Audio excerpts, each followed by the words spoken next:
Ask yourself the damn question. Is winning the only thing to you? Sports today are not just played on the field. They're played every day, online, all over the world, by sports fans just like you. Don't you dare breathe.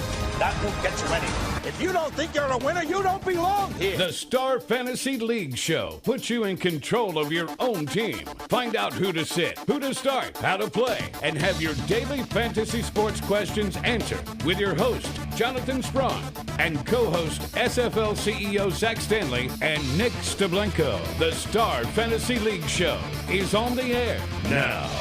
Hello and welcome to a very special edition of the Star Fantasy League Show here on 105.5, the team in Rochester. It is NBA Draft Day. I am Jonathan Sprung, your host. So excited to be joined by Teddy Bear 2 himself, Mr. Nick Steblenko. I'm actually really excited too. I mean, I've never really touted myself as a huge basketball fan, but this is going to be a really great day. Draft day, baby. I love draft day. Oh, Jesus. I'm gonna fill in the role of Zach Stanley. He's actually going to be at the NBA draft. He took a flight out this morning. Yeah. He's going to be there representing Star Fantasy Leagues. Very good. So in the closer role, yet again, it's Thursday, which means Jason Gringer's here. Well, you ruined it. I was going to say he got called up to the big show, and he was penciled into the lineup today, and I got to start. Yeah, you know what? Last-minute scratches are a big part of fantasy, and apparently they're also a big part of the roster on the Star Fantasy League show. Now we're AAA? Yeah. I thought we were like the major leagues. No, we've always been AAA. I'm like Yeah. that journeyman who was at the major league level, and I just came back down to nurture the young talent. Oh, you came back down. Okay. How Well, gracious of you. And by Thank you came so back much. down, I mean I got unceremoniously kicked off. got the big booted. league. Yeah, exactly. That did happen. But you know what else happened yesterday? Right after the show, I checked my Twitter, which includes a lot of feeds from NBA guys. 2 trades happened in the span of about an hour. Crazy. And 2 major trades for today's outlook. Very big. We had Tyson Chandler going back to where he won a title in 2009, Going. I want to say? Back 2009? to Dallas. Yeah. Dallas. No? Okay, it's not Tuesday. Oh, no, sorry, it's not Wednesday. You don't get to sing. Well, but it's a big day. You know what? I feel like singing. It is a day. I don't know what these New York Knicks are doing. I think Phil Jackson is either blowing it up or he's trying to create enough cap room for two Well, they stars. didn't even have any draft picks until now, right? Yeah, but now they have, I believe, Two second Hey, rounders. 2 second rounders. One's like 34th and one's like 50th. Well, they need to start over. They're not going to have Carmelo Anthony, so why waste all your money on guys that really aren't going to have that big of an impact? And they shed some of their, like, if Phil Jackson can figure out a way to get rid of Amari Stoudemire and that terrible foreign center we're not going to talk about who shouldn't have opted into anything, Boggs. The Beast? The Boggs. No, Andrea Bargnani. Oh, okay, all right. I thought you were talking about Dallin Beast. Oh, for a second. no. Dallin Beast doesn't make that much money. He's fairly inexpensive. But Bargnani, on the other hand, is the most expensive piece of crap I've ever seen. Yeah, they might have the worst roster now in the NBA. Well, It's close. come on. No, it's really close. Okay, but how much do all those guys collectively actually take of the cap this year? A lot. They have some bad contracts. They have some Really? Stat Man. makes so much money. He's got a max contract. Kenyon see. Martin. They still have Kenyon Martin on that deal? I think so. Oh, my God. Oh, God, I forgot about that. See, I told you. I just don't know. All right, we need to stop talking about the draft because coming up in the second segment, we have Doug Gottlieb on Oh, yeah. to talk NBA draft. We're going to ask him about the Chandler deal, most likely, the Ashiq deal to New Orleans. I absolutely love that deal for New Orleans. Love it. I can't wait. I want to ask him a couple of really personal questions, like, what do you like to put on your cheeseburger? Or we can something ask like him that. Seth's favorite question, what's your favorite Subway sandwich, which he asks to No, every what? random person No. ever. No. What? Yeah, it's the dumbest. He asked that to, like, ice break when people are just, like, uncomfortable. He's like, what's Subway? your favorite Subway sandwich? We're in Rochester. There are too many local places to talk about. Can't do it. I know Sorry. you get so offended when I even do. mention stuff like that. All right, we got a big show, like I said. Doug Gottlieb coming up in John Elt's mailbag. He'll be joining us to talk exclusively about the NBA draft. It's in a couple hours. I'm excited, but you have to set your lineups before the draft starts for Major League Baseball. So we're going to go over everything. I'm going to make a lineup as always. I didn't beat Nick yesterday. Oh, yeah. A couple points. I exercised the demons, and I am happy. But I'll be honest, we both did pretty well with all our predictions. So let's go over. Let's be accountable because yesterday we sucked. Today we did pretty well. Yeah. What? Sorry. Wait, I didn't suck. I was great. 2 days ago? I was 2 days Yeah, ago? 2 days. We both did poorly. Yeah, that's true. Yeah, we're not going to talk about the pitchers, C.J. Hey, Wilson. we broke 50 yesterday, and that's a big step in the right direction. Yay. Next, All right, 55. let's be accountable. Let's do it. It's you. Oh, me? Yeah, it's you, because Zach's not here to be first. Oh, you're right. That's Jason, true. you didn't. You were on the show. You don't get to pick anybody. That's All right, right. so I'd like to preface this by saying I only picked 2 of the players that I actually Yeah, that's weird, accounted man. for. Like, every time I have the guys on my list, I actually put them in my lineup. All right, well, it just didn't work out. Edwin Encarnacion was going to be my play of the day. He got 1 point. Yeah. I was trying to fit him in there, but he is very expensive. So Yeah, 10-7, right? Somewhere around Yeah. there? Then Billy Butler was my he was my value play of the day. He got 1 point as well. So I guess he did okay, right? I mean, in comparison to Encarnacion. No? Nope. No? The one guy that I did really love yesterday, A.J. Burnett, he got 6.9. Probably would have gotten, if he had gotten a win, it would have put him up over 8. Yeah, it was 3-2. But, I mean, it was a tight game. Miami ended up winning that one 3-2, so not too bad. And then my Detroit stack that I didn't stack. They got 35.75 between Victor Martinez, J.D. Martinez, Miggy. Ian Kinsler, and Miggy. All right. I did the same thing, sort of. I was really, really high on the Oakland A's because I said Zach Wheeler pitches really good against bad teams and really poorly against strong offenses. Going up against Oakland, I said stack the A's. Top 4 hitters, Crisp 12, Cespedes 8, Moss 6.25, Jaso 5.5. Yeah, I was listening to the show yesterday, and I Zach said was Oakland. all over his boy, Zach Wheeler. Yeah, he said he backed the Wheeler dealer. Guess he what? said because he had a great ground ball rate. That- And then Moss almost hit one out of Citi Field. Did you see that? no, I didn't see It that. went to the top level of Citi Field. That's almost pretty out of the impressive. stadium. That's a big park. Yeah. But yeah, I loved Oakland. I only ended up getting Jaso in there because actually, no, I had Lowry in there as well, but I took him out last second for another shortstop who did nothing. Oops, Who was that? don't want to talk about it. Oh, you don't want to talk about it? No, I don't want to talk about it. You Neither don't of wanna talk about it? neither of them did No? anything. No?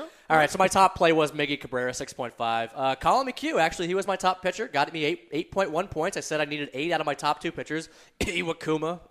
Yeah, you know, I was Excuse actually me? I was pretty nervous about that for a while, but then he started getting hit Oh, he got later killed. in the game. He so got crushed.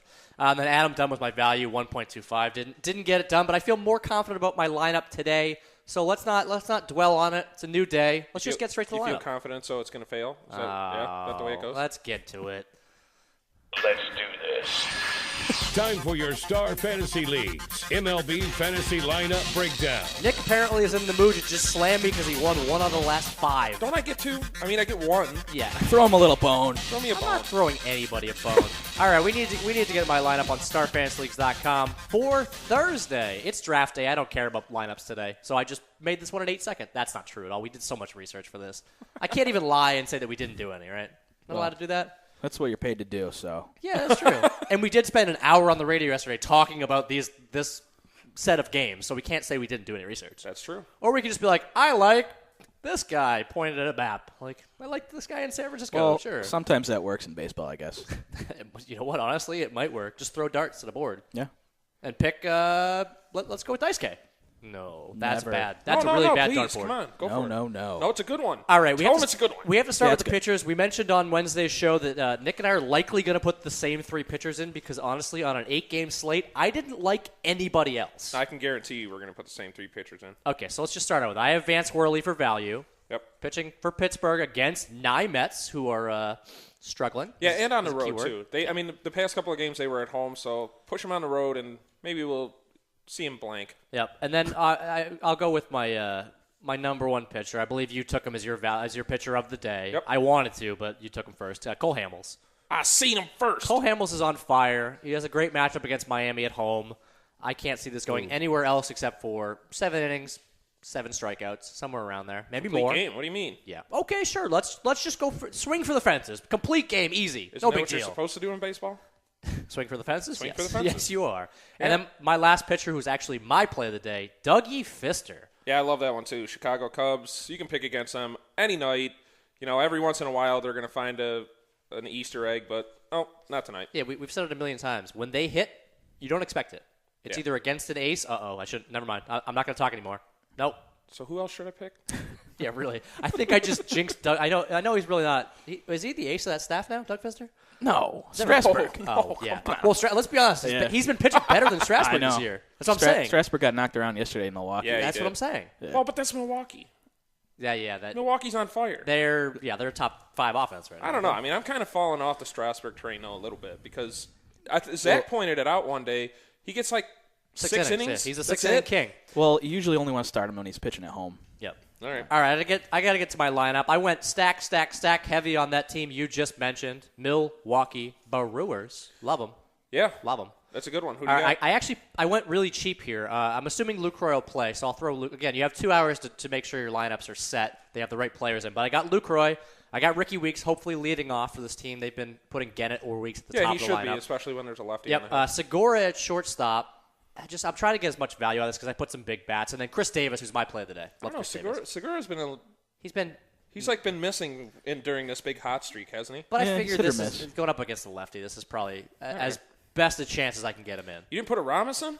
No. Aramis is on fire right now. No. Yeah. At third base, I had a nice little value. I'll go right into it. For San Francisco, I talked about San Francisco as a possible stack. They kill Mike Leake. They're batting .395 career, everybody on the team, against Mike Leake over like 160 or 180 plate appearances. Tyler Colvin has 4 home runs against him in his 20 at-bats. I have him in for value in the outfield, and then I have Pablo. I got the Kung Fu Panda in there at third base. That's why I don't have Aramis. Right. What about big-time Timmy Jim? I don't think I can put big-time Timmy Jim He was in 2 there. for 3 yesterday. Hitting? Was he really? Yeah. Oh, my God. And he pitched. Wow. That is incredible. That might be one of the best games ever, right? Hitting and pitching a no-hitter? Other than, Babe Ruth, who did that all the time. Oh, get out of it. This is a different time. This man had a gross mustache and still pitched well. It's because he's growing the hair back. Yeah, that might be true. He shaved his mustache. No, he has it back. He has it back already? Oh. Yes. No. Exactly. No. All right, to round out the rest of my lineup, I cannot stop with this Detroit stack thing. No, you can't. I got JD in again for you the have to. 5th straight day. He's had 4 out of his last 5 over 8 fantasy points. Is he up to 9,000 yet? I don't think he even is. He was is like at 87.35 starfantasyleagues.com. He was like I believe it was just yesterday. He was at 6,000. I know. JD. Let's be honest. Remember how a couple days ago we said I'd love to put him as my value player of the day. He went out and got 12. Yeah. So yeah, we can't pick him as our value play. He's over almost at 9,000. Full blown stud. And then since Toronto is playing a righty, I believe Adam Lind is a no-brainer at first base. I like him against anybody that's a righty. He hits, I think, over 400 weighted on-base average against them. Well, you know who's been missing from that Toronto lineup is Jose Bautista. Joey Bats. Joey Not-So-Bats? Yeah. He's got a little hamstring issue. Yeah, so, I mean... Lind's been hitting 4th, so get him in there. Now he's been hitting 3rd. Encarnacion's been hitting 4th. Probably going to be the other way around, though, this time around because of the fact that already on the hill. Yeah, he could be really worth the value. Yeah. And he still is really inexpensive. 74.18 starfantasyleagues.com. Again, anytime a Raiders on the hill, I want to throw some lefties from Toronto because guess what? They going boom boom. Sky Dome. They going boom boom. I can't say who bombed him. He's not on the team. All right, coming after the break, we've been talking about it all week. It's NBA Draft Day, and we got Doug Gottlieb on the show to talk draft, talk NBA. He's talking everything. And you're listening to the Star Fantasy League show on 105.5 The Team.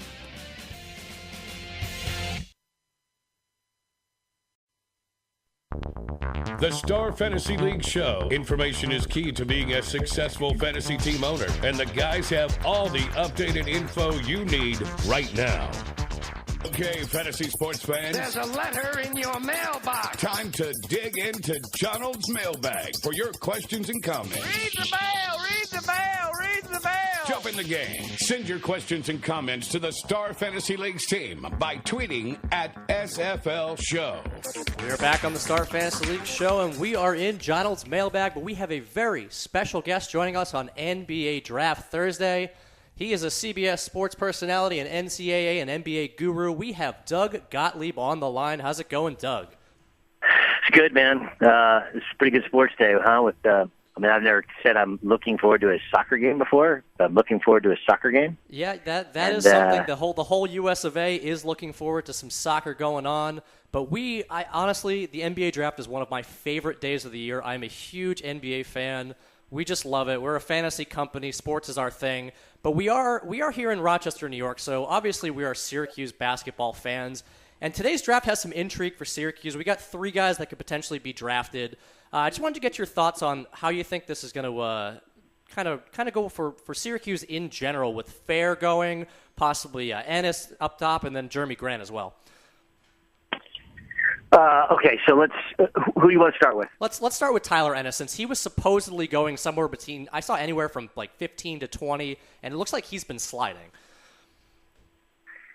Well, here's the thing. I mean, I don't think he gets past Toronto. I mean, they need a point guard. He's a point guard. He's from Toronto.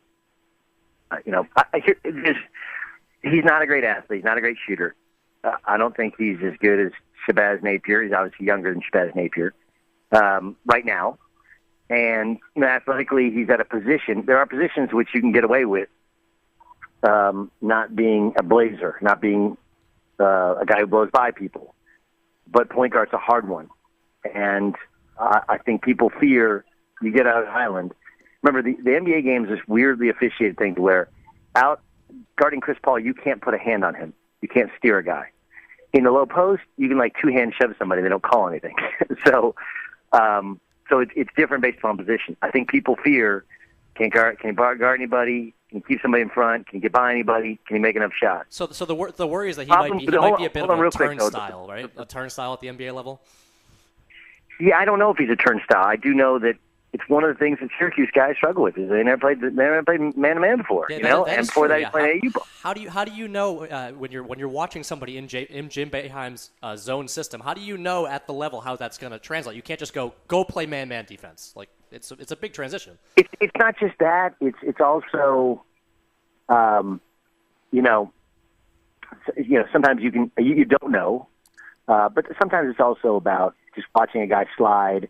Watch the movement. That's what these individual workouts do is they see if you can guard somebody. I will point out, though, that the hardest thing to measure in an individual workout is the thing that Tyler Ennis does best. Yeah. And that's he can run a team. And I'm telling you, there's like three guys in this draft that can run a team. He's one of them. And run a team, like, well, what's that mean? Well, it's kind of a basketball expression, but the idea is, and you gotta get the ball in the. And this is one thing he's got to do better. In the NBA, you get 8 seconds to get across half court, okay, and you're going to be pressed. And people, especially when you're a backup point guard, they press you the whole game. So you got to get the ball. And he plays at too slow a pace. He's got to play quicker. He also doesn't advance the ball. And one of the things the Spurs do is they get it, they throw it up to the corner, they flatten the defense. He never does that. He holds on to a little bit too much. So there's some things that he needs to work on, but he can get a team into what they need to get to. He's a good pick and roll player.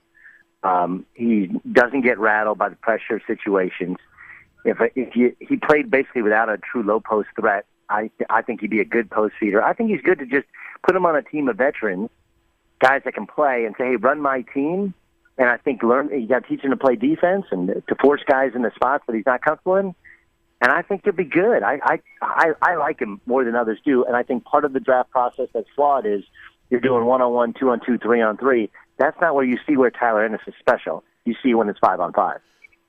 So, Doug, I heard you say you compared Tyler Ennis to Shabazz Napier, and obviously there's an age difference between them. Are there any players in this draft that you think are going to make an impact in the first year? Or if not, is there anybody that you think is going to be a superstar down the line?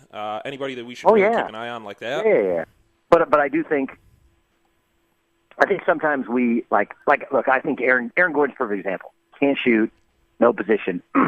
But you'll think he's making a bigger impact if he's on a bad team because he's going to get a bunch of dunks and effort points, right? Whereas it's I would prefer to get a guy it's going to be a kind of a slow build. I think McDermott's ready to play to help somebody.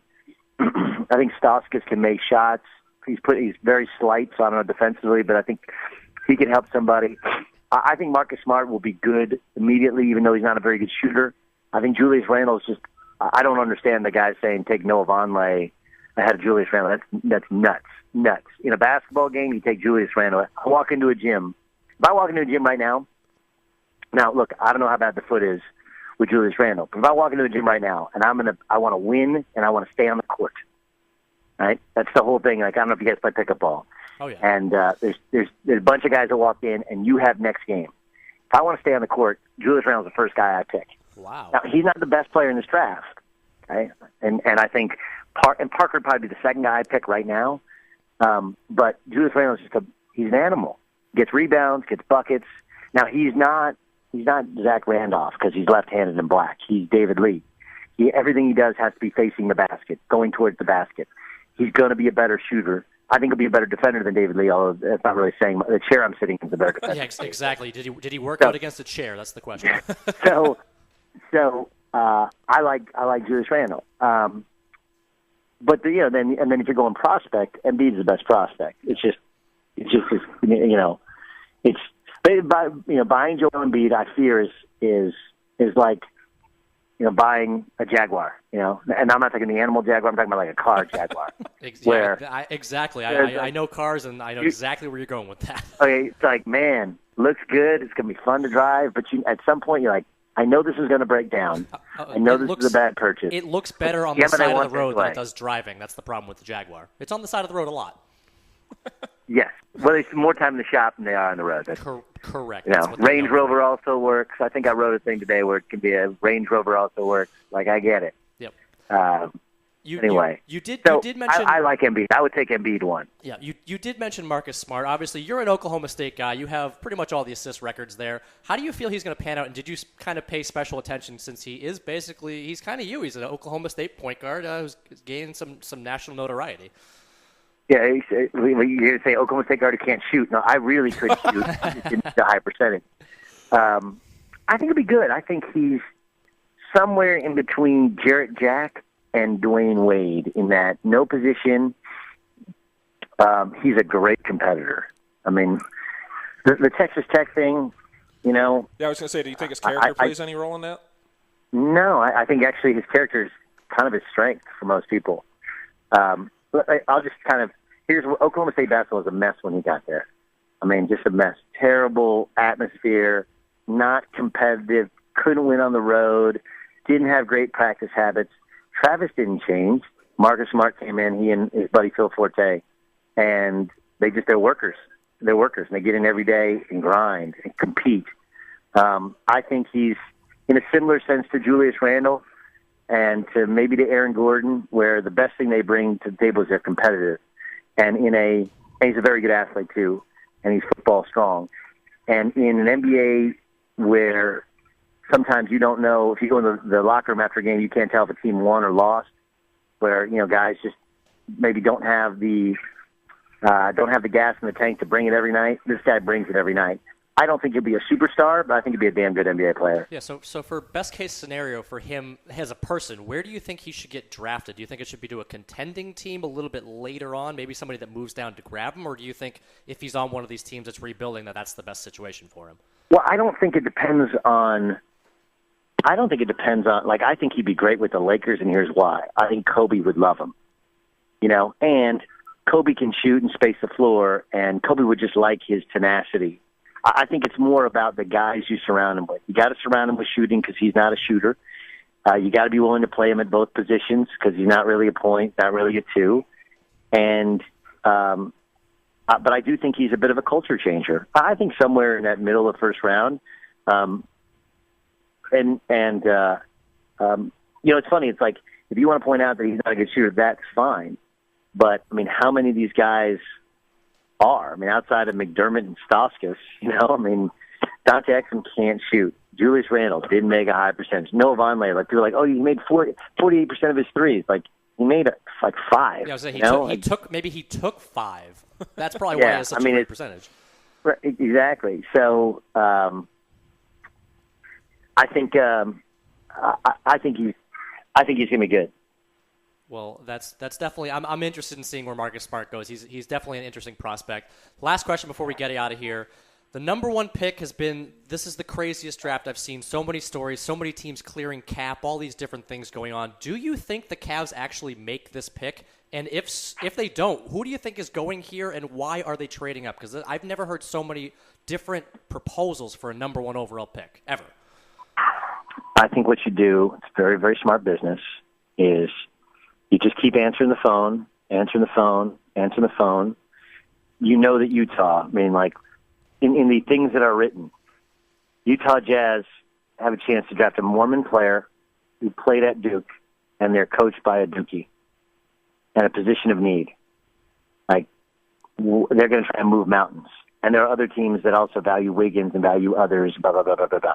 I think you just wait and see how good the deal is. You know, see if you can get involved in the Kevin Love sweepstakes. And then I think you have to talk to your doctors, because I was told unequivocally they wanted Embiid. So if they feel like they can slide to 3 and get Embiid, I think you do it. Yeah, that seems to be the smartest thing I'm reading. If they can either switch back to maybe 3 or 4, get Embiid, and then get another draft pick in the lottery, that has to be the smartest thing to do. Because if you're looking to win now, don't you want to get your player you want and then extra assets? That seems like they could trade them down the line. You could do basically anything with those picks. Yeah, the thing that Cleveland doesn't need picks anymore. They need vets. They want to grow and mature their players, but they need some veterans. I mean, last year, Mike Brown's a friend, and I talked to him extensively. He's like, look, I could basically run 4 plays because those guys couldn't remember any more than that because they don't have the basketball acumen yet, you know, and they get confused. And remember, you're in the NBA where you're running different sets every time down. Wow. So, you know, I think they need some good veteran leadership. And they thought Jared Jack would be that guy, but you run into the deal with Jack and Waiters and Kyrie and all competing for minutes. It was a little bit of a mess. I think David Blatt's a really good coach. Yeah. I think they probably end up taking Wiggins. Yeah, and maybe they just let all those guys play together and get after it. And maybe they move some of their big guys. That's a smart idea. Doug, thank you so much for being on. We really appreciate it. Doug Gottlieb, and enjoy the draft tonight. It's going to be fun, guys. All right. Take it easy. All right, and that is it. And we're coming back, and it's time for MLB Friday. And you're listening to the Star Fantasy League show on 105.5 The Team.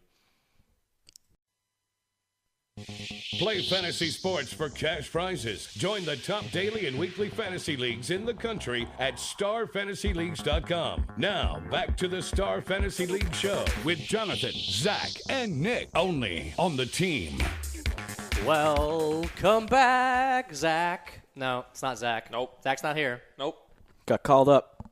Whoa. Big show. Whoa. You did get called up. You were like booming right here. Yeah. Booming. Jason's here. Jason's Ready here to to go? stay. I have arrived. You have arrived. I believe you'll also be on the show tomorrow because I'm going bye-bye. Where are you going? I don't know. You guys can make up something when I'm on the show. When I'm not on the show tomorrow, I'm sure you will. You'll say I'm doing something that I'm clearly not. Okay. It's weird. Well, Why do you got to hate? Why do you think we hate you? We do it to Zach every time he leaves. Well, but that's because he's usually doing something a little bit. Something a little that we can't talk about. Yep. All right, we got to give a big thank you again to Doug Gottlieb, who was just on the show talking NBA draft. Gave us a lot of information that we can use that will probably be obsolete in 2 hours because the draft is just its own crazy beast. My mind was particularly blown about some of that information he dropped about Mike Brown and Cleveland.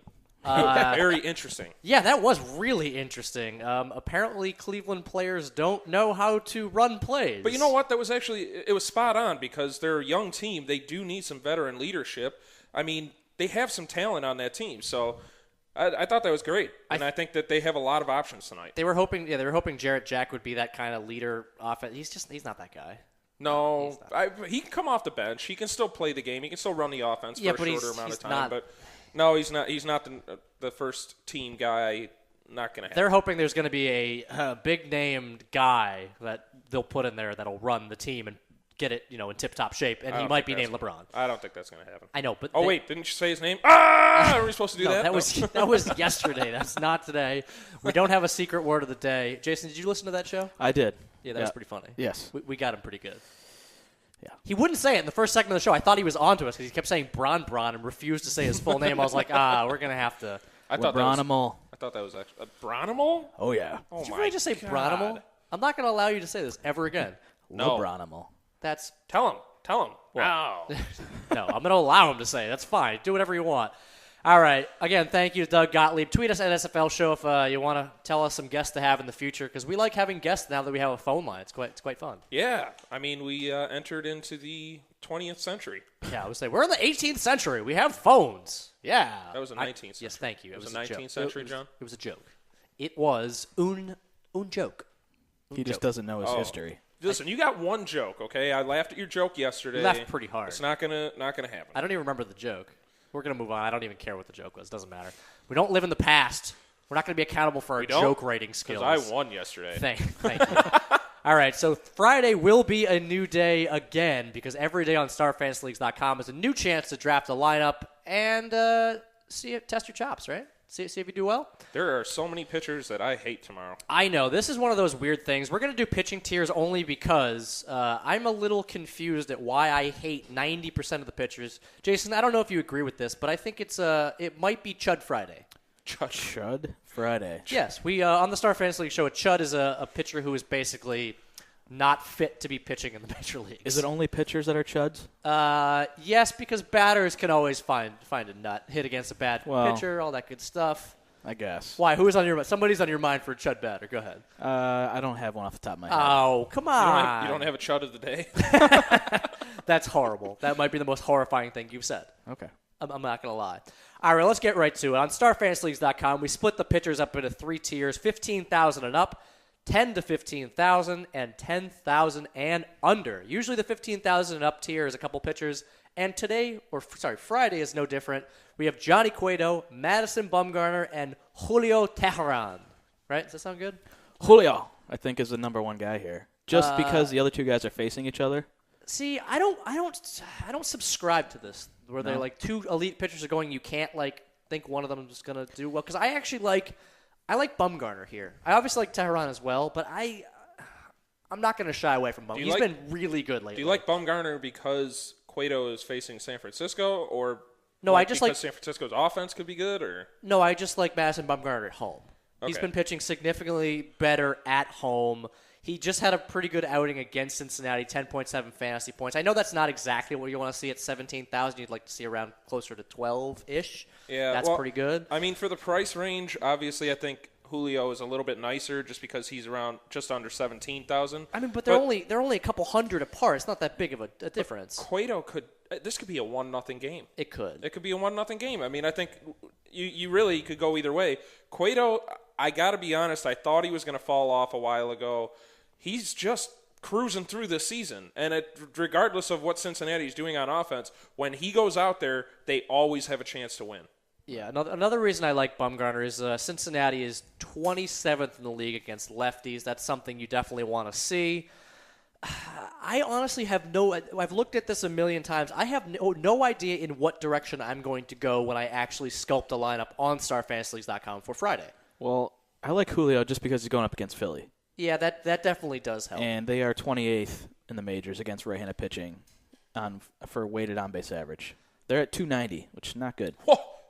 Ow. That's under poor. That's under poor. Well, no, 300 is poor, that and is 290 is poor. like going below poor. Now you are paying the poor people all of the money you don't have. Where are you going with this, Nick? I don't know where you're trying to go with it's this. like, maybe you borrowed money from somebody who is even more poor than you, and now you're in debt to a poor person. They're using, food stamps. Yeah, food stamps from the food stamp people. We are going down a horrible, horrible dark road that we should probably veer off of immediately. Well, that's not true. Come on now. That's just not true. Horrible road. All right, so we're basically in agreement that this game is confusing, this Cincinnati game. Well, I don't think it's confusing. I think we know what's going to happen. I think there are going to be very few runs scored. I'm not sure you know who's going to get the win, if that's what you mean. But I think both pitchers are very capable of putting up some big numbers tomorrow. Yeah, I don't really think you can go wrong with any of these three guys. Yep. I mean, are you gonna try to put two of them in your lineup? Because that's pretty difficult to do. What if I fit all three? You might end up putting in players who are not playing. Would I fit a lot of chuds? It's Chud Friday. No, we're not. Chud batters? Friday. Stop it. Chud batters. No, I said no Chud batters. Chatters? Sure, let's call them chatters. That makes absolutely no sense. Thank you, Nick, for that. All right, so let's move on to Tier 2 with more pitchers I don't like. Tier 2 includes Kyle Loesch, Jesse Chavez, Tyson Ross, Jason Vargas, Ryu, Jake Odorizzi, Bud Norris, Trevor Bauer, not Bauer, Zach. What? Matt Shoemaker. He called him Bauer one time. It was weird. Bauer. Yeah. Jack Bauer. My dog's Matt Shoemaker, R.A. Dickey, and Jacob deGrom, who has gone from 4,500 to 10,000 on Star Fantasy. It's not delivery. It's a win. Thank you for trying to steal my sign-off joke for the 80th straight time. That's just not going to be a good matchup for him. I love Pittsburgh right now, so yeah, I think you should order delivery tomorrow. Yeah, I have written down Pittsburgh is hot. Stay away from Jacob deGrom. Well, you like some of those Pittsburgh boys? I don't want to talk about that. Okay. I don't want to give away. No, of course you have to give away secrets. Pittsburgh, they're on a tear right now. I don't think he caught what I was throwing there. What? Pittsburgh is on a tear right now. I completely agree. Nick was trying to make fun of me when I missed the joke, and it made me sad. That's fine. It happens. I think one name that popped out immediately is Jesse Chavez because they're playing Miami, and I think Chavez he hasn't looked like the guy that came out to start the season, but nonetheless, I think he's still solid enough, and Miami is bad enough. You can pick against them. Yeah, I think he's my number one guy in this tier, actually. Yeah. He's only allowed 3 earned runs in his last 3 games started over a span of 19 innings, I think. Wow. So he has come back around. He had a little lull before that. He's not really striking guys out, though. That's the problem. He's got 82 strikeouts and 93 innings pitched, so it's a decent rate. Yeah. It's almost a strikeout an inning. Yeah, I'm saying more recently, though. His numbers have kind of been like around that 6 to 8 range. When he's up this high, around 14,000 on StarFantasyLeagues.com, you want to see more strikeouts. You want to see more points. Absolutely. I'm hoping going against the top strikeout percentage team in the league that he's going to get these strikeouts. I do have him listed as my number one as well. Honestly, the rest of this category, there's Bud Norris, maybe Trevor Bauer, possibly, but Ryu, none of these names jump out where I go, oh yeah, I like him. Yeah, and speaking of middling performances, R.A. Dickey, his price never changes. He is always right at 10,000. He's always in like the 4 to 6 range for fantasy points. He's in the same spot. There's something to be said about that because if you know what you're going to get out of him, I mean, you don't have to worry about it. And you know you're going to get 4 You don't have to take him ever. Just don't touch him. Well, I don't know. I mean, I think you could take him in some head-to-head matchups where you know that you don't need to worry about having a high ceiling on all that stuff. So, I mean, there's something to be said about that. That's true. When you see all these guys, like you said, DeGrom goes from 4,500 up to 10,000. Yeah, but at the same time, now he's in another tier altogether. Mm-hmm. So you probably want to stay away from him. Yeah. Do you like anybody else in this tier, Jason? Not really. I was going to say Dickey is pitching at home, which he's a lot better at home. Yeah. However, look out for Jose Abreu. No kidding. On the White Sox. God, he just keeps hitting home runs. Right-handed batters against knuckleballers are the way to go. So if you're looking for some decent value guys, maybe put some White Sox in. Chicago's a little weird. They're 7th against righties and I believe like 27th against lefties, so they're a little bit Jekyll and Hyde team. So get them against righties. What I'm really looking forward to is a home run derby. There could be 3 Cuban guys that have a good chance there. Jose Abreu, Puig, and Cespedes, who did say he's going to come back out to defend his crown. Oh, yeah. Love it. All right, we got to get to this third tier because there's a couple of guys I want to quickly talk about. Third tier is Verlander, Workman, Chris Young, John Thanks, Josh Colmenther, Kyle Kendrick, Brad Peacock, Brandon Compton, Nick Tepesh, Kevin Correa, Vidal Nuno, Anthony Desclafani, Tyler Matzek, and Carlos Martinez. I mean, there are a lot of chuds in here. We're gonna be stacking Detroit again, aren't we? Yes. Peacock's on the mound. I mean, you got to stack him now. I have lots of stacks to look for. I have Texas against Kevin Correa. Probably Nick Tepesh I'm stacking against. Even Boston I would consider. They've had 2 pretty good days in a row on offense. Not great, but they're facing Vidal Nuno in New York. You know what Nuno gets. You know what he does. Not good. No, but he doesn't do horrible. He doesn't. His ERA is at 6. No. Look at his fantasy points. We've talked about this before. He comes out, he gets 4 or 5 fantasy points. For a guy that's at 5,000, that's okay. That's okay. That's not the worst thing in the world. And Boston, last night they did it. They got it done, but they're still not putting up offensive numbers. This could still be a good situation. He's at home, too. All right, but who are we actually on in this category? You got to pick somebody. what about Kyle Kendrick? Yeah, that's who that's who I've listed. It's got to be that Atlanta matchup. Yep, they're 27th against right-handed pitching. They're the other Colorado. Atlanta and the Chicago White Sox are those Jekyll and Hyde teams. Really, really bad against righties and really. They're switched. Yeah, switch them around. And we saw last night McHugh. He put up like 8 or 9 strikeouts, I think, against Atlanta. So even though they put up a few runs on him, he still struck out a ton of guys, and that's what the Braves like to do. Strikeouts are important. What do you think about Workman, though? No, come on, hang on a second. What do you think about Workman? I think his price is a little high. Exactly. Okay. Yeah, around 4,500. What I was going to say though is his price has come up because he has been pretty solid. The Yankees they're not fantastic on offense, but I mean, I don't know. The rivalry might play a little bit of a role in this. Even two other guys that have really good matchups. Josh Colmenther at San Diego. Don't like San Diego at all. They just got no hit. Terrible offense. And Brandon Compton, home versus the New York Mets. I think that could be an interesting place to go. He'll be spotted a pretty big lead in that game. Probably, yeah. And then stack against Chris Young. I finally get to say it again. Cleveland is really, really good. Yeah. Their offense is rolling. Coming to the break, we're giving you all the value plays for Friday at StarFantasyLeagues.com. You listen to the Star Fantasy League show on 105.5 The Team.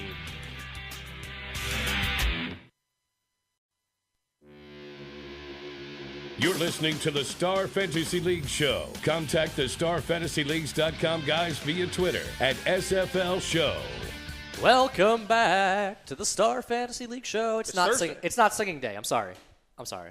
Well, it's singing day every day for me because I have a lovely voice. You do. You have a beautiful, beautiful singing voice. I have a voice and face for radio, so I can't sing or go out in public. You have a perfect face for radio, buddy. Thank you. Yeah, no you are problem. the sweetest teddy bear. That's why we call you Teddy Bear, too. Hey, I'm full of compliments. Yeah, it's a hell of a compliment right there. Yeah, exactly. It is a hell of a compliment.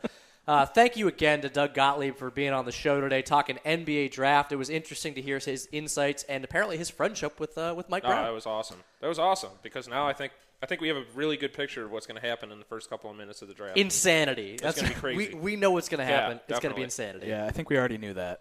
Wait, okay. It's going to be cray-cray. Wow, did you just say he didn't tell us anything? Are you insulting Doug Gottlieb? Yeah, I guess Jason who is a knows it all. fellow CBS Sports radio personality. You're a terrible. He is insulting out. Doug. You're getting thrown out of here. I was just commenting All right, on what Nick said about it being crazy. Jason, before we kick you off the Star Fantasy League show for good, you have to give us your plays of the day for Friday on StarFantasyLeagues.com. How nice am I? As you're on your way out the door. Exactly. Well, I will be here tomorrow. Yep. Oh, nope. Yeah. You're fired. Well, we'll see about that. We got the King Stanislaus mailbag coming back. Great. Yeah. All right.